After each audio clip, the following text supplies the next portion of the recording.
new game is introduced, everyone wonders how to play and why. Well, here are the answers you seek regarding to tabletop roleplay games. When we talk of the roleplay games, we always think of Dungeons & Dragons, the White Wolf systems, and the Elder Scrolls or Dragon Age video games. But what we don't consider is that roleplay games started with contemporary war games. The same war games that the early Prussians used in order to cheaply train their soldiers, then was ultimately changed by H.G. Wells when he introduced the war games to us gamers with Little Wars. Though it was popular to the rich, it didn't take off until 1953 when Charles Roberts released the first board war game, which later went on to make money for the company Avalon Hill. By the late 60s, war games were a strong culture for those who wanted to foster their creativity and exploration. It wasn't until Lord of the Rings was published that roleplay games really began to see the light.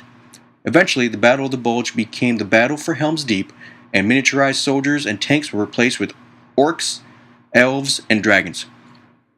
In 1966, in a small town in Wisconsin, a group of friends sat down to play a war game.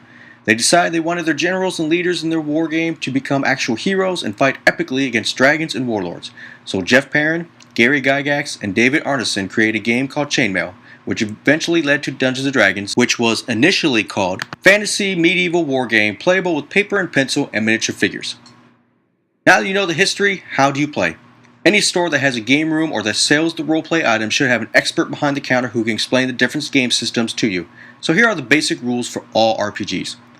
Roleplay games are an exceptional way for groups of friends to get together and escape the real world by delving into their imaginations with dungeons, monsters, and epic quests, all so your character can become a hero. At a minimum, you need 2 players, but more is better.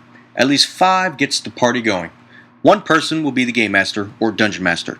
He or she will be in charge of the story, all the villains, townsfolk, and merchants you will encounter, and the puzzles which you will need to solve in order to win. The rest of the players are just that. They're players. You get to create a character that will take on the challenges, journey to far-off lands, and challenge the lords of all evils. Like all game systems, whether it's a board game or a computer game, a few things are required in order to play.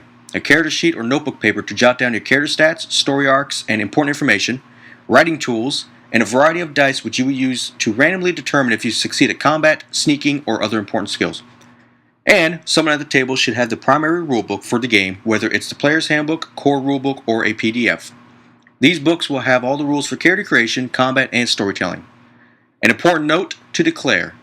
Even though the books say that the rules to happen a certain way, it is alright and more fun if the group or game master changes a few rules so the group can have fun.